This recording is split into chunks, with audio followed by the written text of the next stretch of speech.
सणासुदीच्या मुहूर्तावर आता आपला फ्लॅट बुक करा गगनगिरी हाइट्समध्ये, तेही फक्त 20 लाखांपासून.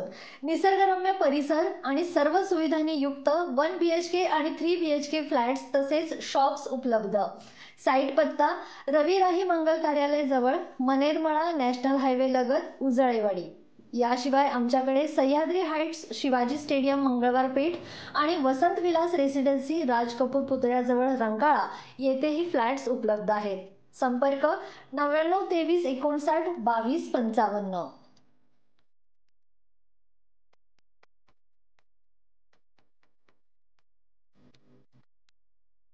आज कोल्हापूर इथल्या शास्त्रीनगर इथं इलेक्ट्रिक बसेस चार्जिंग स्टेशन बिल्डिंगच्या भूमिपूजनाचं आयोजन करण्यात आलं होतं. कोल्हापूर शहरासाठी 100 इलेक्ट्रिक बसेस मंजूर करण्यात आल्या असून इलेक्ट्रिक बसेस चार्जिंग स्टेशन बिल्डिंगचं भूमिपूजन पालकमंत्री हसन मुश्रीफ यांच्या हस्ते पार पडलं. यावेळी पालकमंत्री हसन मुश्रीफ म्हणाले, या लाईटला सुद्धा मर्यादा आल्या. कोळशापासून उत्पन्न होणारी वीज, पाण्यापासून उत्पन्न होणारी वीज आणि कोळशामुळे होणारं प्रदूषण यावर सुद्धा सोलरचा अतिशय चांगला शोध लागला.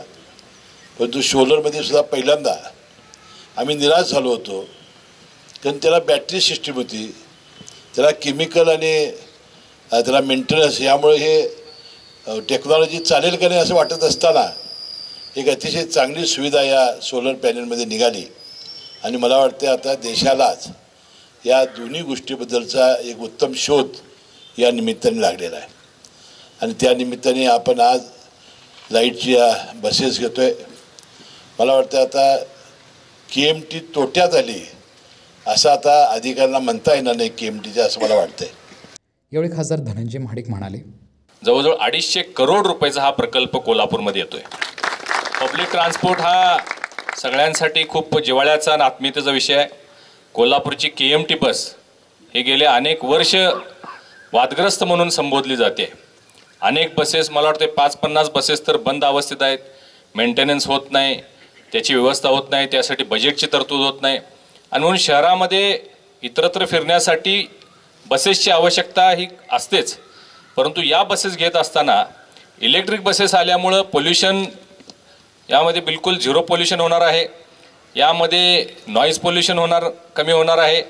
आणि लोकांच्यासाठी एक अफोर्डेबल ट्रान्सपोर्ट ज्याला आपण म्हणतो, मनस्ताप कमी आणि वेळेवर वेगवेगळ्या ठिकाणी पोहोचवण्यासाठी या पब्लिक ट्रान्सपोर्टचा प्रत्येक शहरामध्ये खूप मोठ्या प्रमाणात उपयोग होत असतो. परंतु कोल्हापूरमध्ये हे बरेच दिवस प्रलंबित होतं.